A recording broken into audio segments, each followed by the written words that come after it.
Welcome, healthy moms, to the reality of health. Yes, we just finished 4 parts of breast milk, mother's milk, why it is a miracle food. Then I said, probably should do one on why you shouldn't consume formula unless you absolutely have to, which there's really no reason because I went over in the last episode things that you can do. Now, I'm gonna have to do it. I hate having to do this because there's people in the world that this is all they can do. For many reasons, mostly because the world has issues. For those that are in more control, let's go through this. You're standing there in the grocery store or wherever, and you're looking at all these tubs of stuff, and there's marketing all over it. You're thinking to yourself, I have no idea what to get. What's the right one? Because they got all kinds of formulas. Matter of fact, a couple of the biggest, they've got like 30 different formulas. Why do you need 30? Oh, many reasons for that. The main one actually is because most of them are so bad. Like this one they made causes all these issues in the kids, and they're like, oh, we made this one that doesn't cause those issues, but then that one, they make another one to say, well, those issues that you get, don't worry, this one won't cause those issues. And it just keeps going and going and going, all because it's fake food.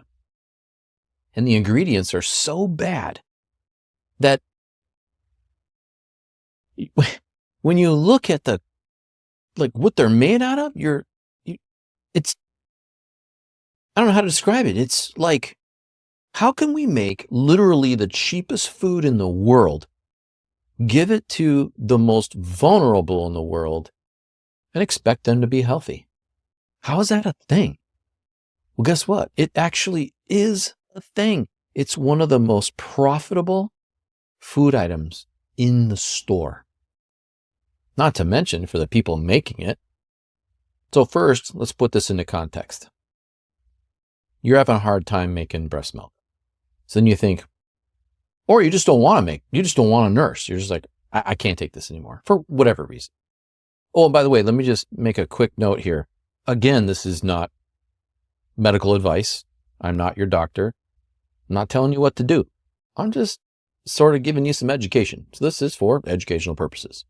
Also, this is the last warm night probably of the year. I'm in Michigan, as some of you know. And right now it's like 70 some odd degrees. So my windows are open. If you hear goofy things in the background, try not to focus on those a little bit. And I'm also wearing a white shirt. Anyway, the context is I don't want to or I can't breastfeed. Therefore, I'm going to use a product. Well, last episode, I showed you what you can use. Let's do goat's milk. Let's do raw milk. Let's add some spirulina to the goat's milk. Raw dairy is the best way. There's lots of different dairies you can use. But if you're to the point where you're thinking, nope, not doing any of that, I'm just going to buy a tub of something and make milky type food product in a bottle. Okay. Let me show you why you don't want to do that. And that there's many ways.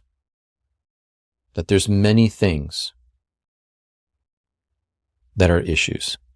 And again, I said it a couple times, the two beings on the planet, kids and animals can't tell you how they feel. So it's up to us to make sure we do whatever we can to make sure that their tummies don't hurt and their joints don't hurt and they don't have headaches from the food they consume.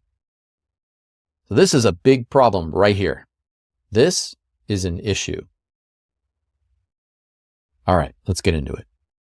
The constituents in human mother's milk is what's important here. So I've said a few times recently in these 4 episodes of Mother's Milk, Mother's milk is a life-giving food. You cannot recreate it into a powdered substance and putting it into a plastic tub. That's not possible. And even if you tried to do that to this level of what you see on the screen right now, never going to happen.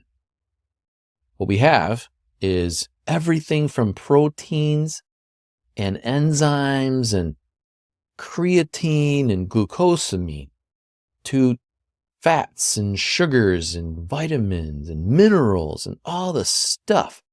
And guess who created all of these in a bioavailable, perfect human form for your own baby? You. This is like gold. It's connected from mom to baby. It's biologically, how do you say it, coded almost for your own child. Now, you could also say it's just human, like coded for humans. Well, yeah.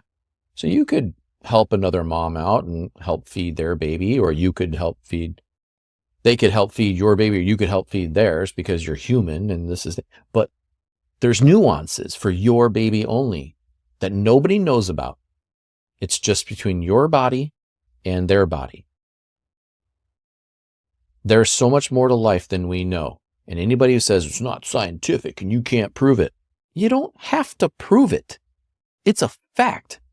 You can't get something in a jar that can mimic mother's milk. Do all the science you want, not going to happen. Let me also state, no way I'm going to get this into one episode and be under like a long time. So I'm going to chop this one down a little bit.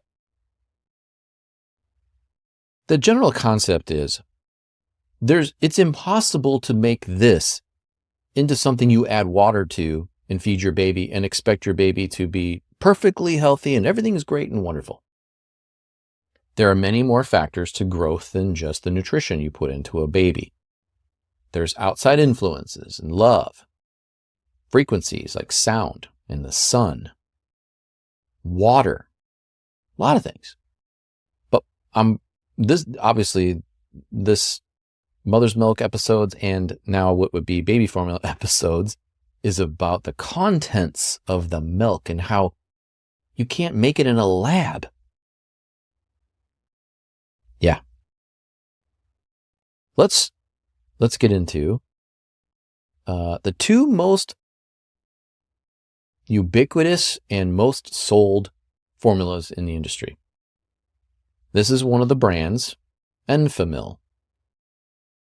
I picked out of the myriad of formulas the sensitive infant formula because it is the most hypocritical and actually pretty much makes my point across the board. All right. You've probably seen this. Notice, notice, for sensitive tummies. Remember that. Brain building expert recommended DHA. Okay. Well, Enfamil Sensitive is our easy to digest formula, especially designed for lactose sensitivity.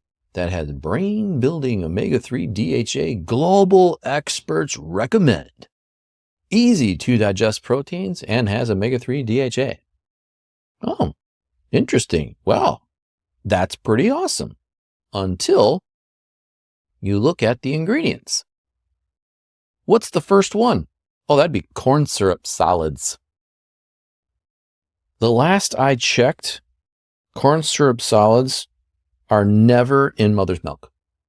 There is no breast tissue on the planet of any living creature that creates corn syrup solids and gives them to their young. Nobody.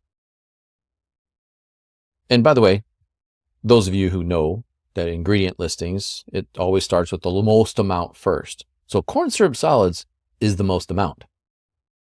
Followed by vegetable oil. Again, I'm curious, is there a breast on the planet or anything that creates mother's milk? Is the second ingredient that mother's milk is made out of a vegetable oil of any kind whatsoever? None.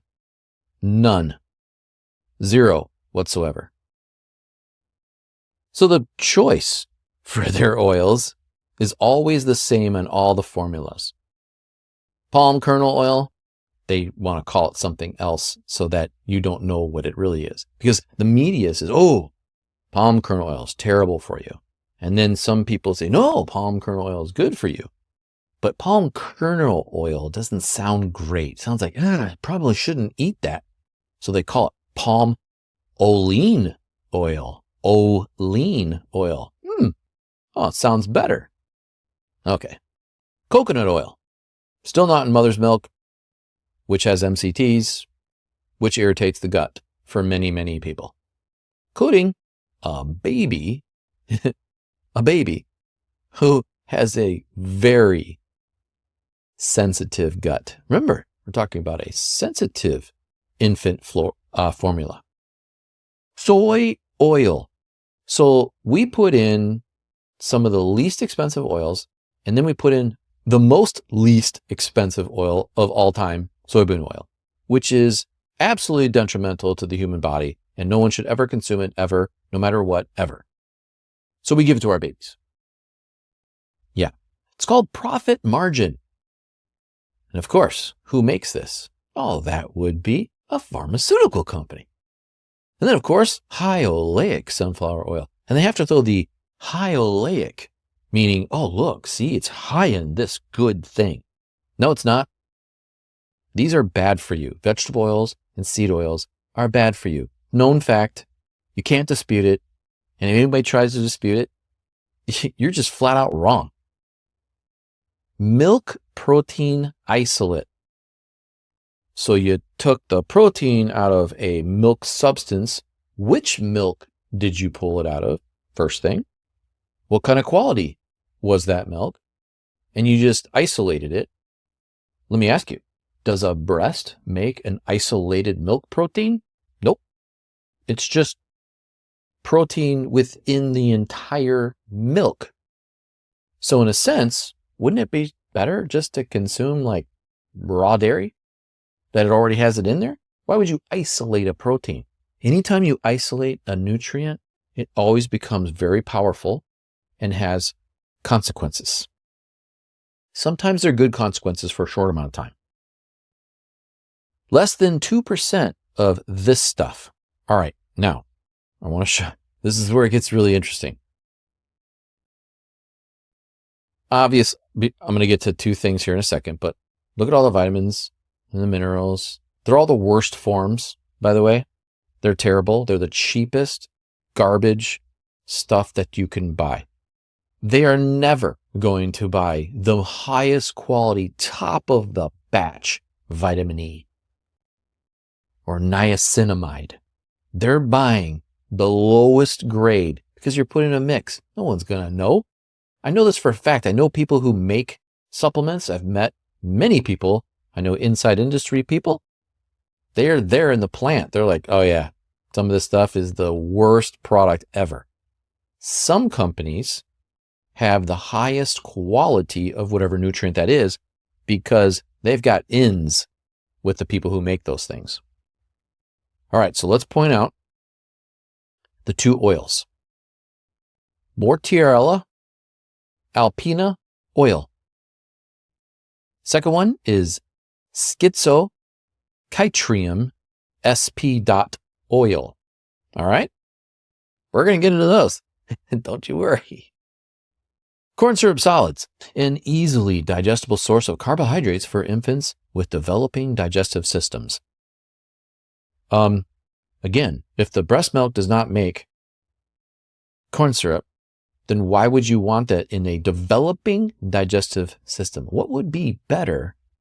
Would that be lactose and oligosaccharides? Remember? Lactose and oligosaccharides. Yes, much better. Plant-based oils. Let's think about this for a second.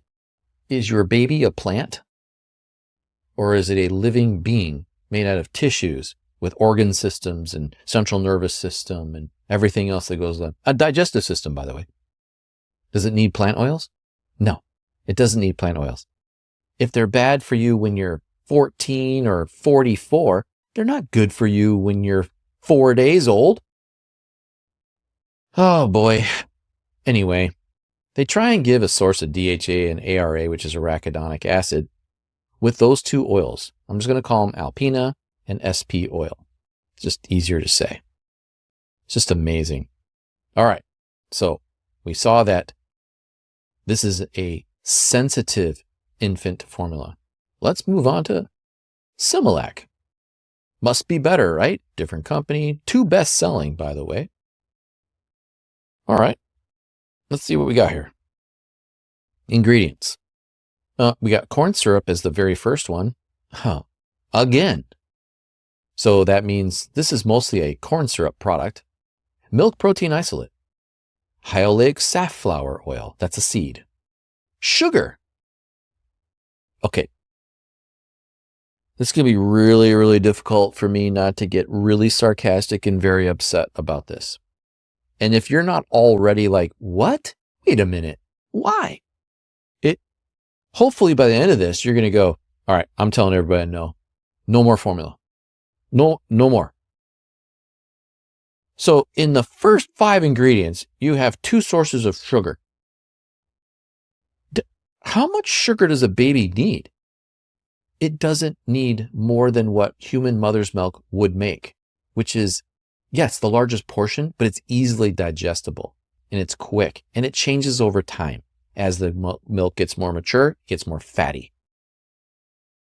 You need the fat, which is why they're putting these different fat sources in there. The problem is they're the worst and the cheapest garbage that you can buy. At least right here, they've got human milk oligosaccharides. From where? And what made them?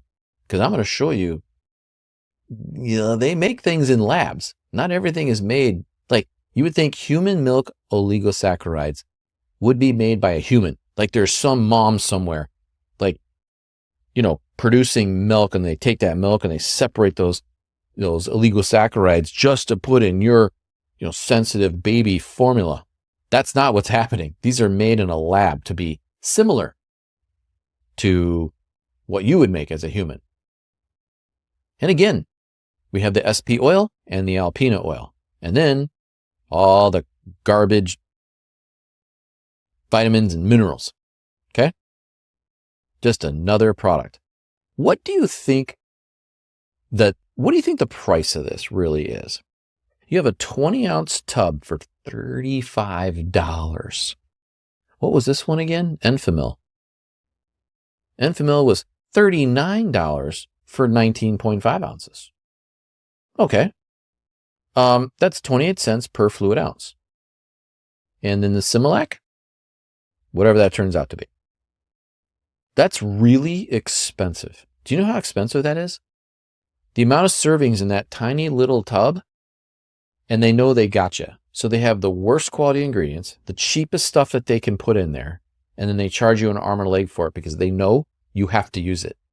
Because you're not willing to go buy goat's milk or raw dairy or make your own or find a wet nurse, all that stuff. This is highly profitable because it's a pharmaceutical company and they know how to make profit. But you think because all the labeling is good and everything, 5 different probiotics and prebiotics and brain development, digestive health, immune system support, on and on. It's not a healthy product. And again, it's not real. It's fake. It doesn't have anywhere near all of those. See all that? This is real stuff right here. This list is not the same as this list, is it? Calm down, Eric. You're going to get all worked up. Yeah, I'm going to. Because a baby can't tell you that they're not feeling well. Why don't they feel well? After all, they're using a sensitive infant formula. All right. What did I tell you was in there? Told you that there was the SP oil and the alpina oil, right? What's that for? DHA and ARA, which is arachidonic acid. All right. You follow me? Ready? Here we go. From the Cornucopia Institute, which is an organic watchdog group and certifier and all kinds of stuff. Wonderful organization, do great things. Here we go. Important information for parents. DHA and ARA in infant formula have been linked to severe diarrhea, vomiting, dehydration, and gastrointestinal pain in some infants. You know the sum is? The sum is a lot. And it starts small and then it ends up being a lot of babies. After all, I mean, they had to make a sensitive formula, right?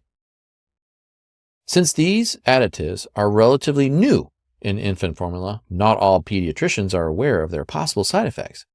If your infant experiences these symptoms, a formula without these additives may relieve all symptoms within 24 hours. Please check ingredients lists for formula without alpina oil and SP oil.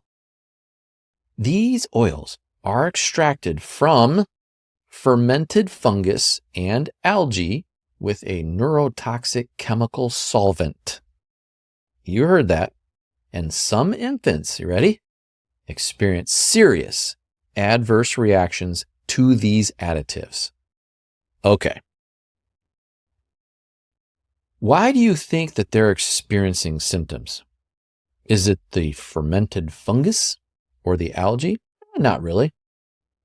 It's the fact that they're fermented and extracted utilizing a neurotoxic chemical solvent. You see that? That's called cheaply making something and not caring about your baby. And yet, the commercials sound like they care so much.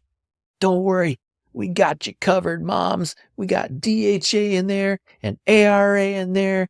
And we got all the sensitive formula because your baby has a hard time with normal formula. Well, if it's sensitive formula, then why are you putting in something that causes severe diarrhea, vomiting, dehydration, and gastrointestinal pain? Eric, you understand it's only some infants. Could only be like 3%. What if it's your 3%? What if your baby's in there? What if it's 3% only from, let's say, week 2 that the baby is out of the womb to week 4, and then after that it's 10%, and then after that it's 20%, and then we have 50%. And then you keep changing formulas to try and chase these symptoms. They've got formula made so that a baby doesn't spit up. What? You know why they're spitting up? Because you're feeding them fake food. No baby will spit up raw dairy from any animal. Probably any animal. Maybe even like the most crazy animal you can think of. But we would never do that anyway. So when I say any animal, I'm talking about camel to goat, sheep. I mean, you could even, buffalo, that's not that bad. But like any of the normal milks you could actually get. It doesn't happen. It's usually when babies will spit up from normal breast milk, a lot of that has to do with how they were fed, the angle that they were at. Did you not express first, like we talked about last episode, a little bit before you went into the full feeding, because you're getting a lot of water and they get filled up really fast. So the concentration of nutrition is lower in the beginning. So they just keep drinking and drinking and drinking. Instead of like, let's calm that down. Let's express the beginning, get rid of a lot of the watery type milk and get into the more thicker, heavier fat milk. They won't consume as much. That fat turns off. Okay. Have you ever heard of leptin and ghrelin? Those two hormones, they dictate how you eat. Ghrelin tells you to eat. It's a stimulant saying, yep, time to eat. Well, then when you get enough fat, then leptin's released, and that tells your brain, okay, we're done. No more eating. You see? So if the baby is getting watery, so getting protein and water only from the very first beginning of the feeding, the brain's not being turned off. They'll just keep eating and eating and eating. And then they get really full and then they can't digest anymore. And then you're like, okay. And you're like, okay, all right, you're good. And all of a sudden, well, that's because they had too much at the beginning of the feeding. Okay. Now, I pointed this out because you're telling me that you add fake DHA and ARA into an infant formula, into a sensitive infant formula, only to find out it causes the same issues. Yeah, yes, that's what we're saying. The same issues. Do you understand why I do this whole podcast, The Reality of Health? It's about the truth. And I understand not everybody knows this stuff. They don't have the time to figure this out. Eric, you don't understand. I get it. This is why if you have a half an hour to listen to something like this when you're upcoming mom, you should know, you know what? I heard this guy on a podcast and he said, don't do these type of formulas. Well, yeah, because now you see why. Very bad. Really, really bad. So I'm saying be careful what you're buying. By the way, this is going to be a multi-episode topic because there's no way that I can just make this in a short amount of time. Let's go back really quick. Let's go to just baby. These are Similac products just for the baby, not even for toddlers. Okay. Let's see what we got here. Let's just scroll for a second. There are 65 results for Similac products. Why do you need 65 different products to feed a baby?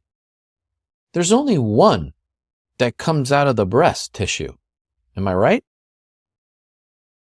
We got infant formula Irish Farm, starts with cows from Ireland. If you think that that's a higher quality product, no, they ruined the milk that's in there. See this? Total comfort. Oh, interesting. Gentle, easy to digest. Trust me, I went through all of these. They're all the same. They are literally all the same. Look at this one. Infant formula for fussiness and gas due to lactose sensitivity. It's here. Okay. You see, I just go on and on. Advanced, brain nourishing, eye health, growth and development, infant formula with iron. It's ridiculous. Allergies and colic. You have to make all these because babies can't digest this stuff. Don't worry. I'm going to get into all the ingredients and why they can't digest and why they're bad. I didn't want to get super detailed in the breastfeeding episode. I didn't want to get super detailed in this, but then I'm thinking, you know what? I don't have to get really detailed. I can give you a big overview and then you can see like, wow, okay, wait a minute. There's a lot more information. Maybe I should do my own research into this. Look at these ingredients. Search them because I'm going to show you what these ingredients are like. Anyway,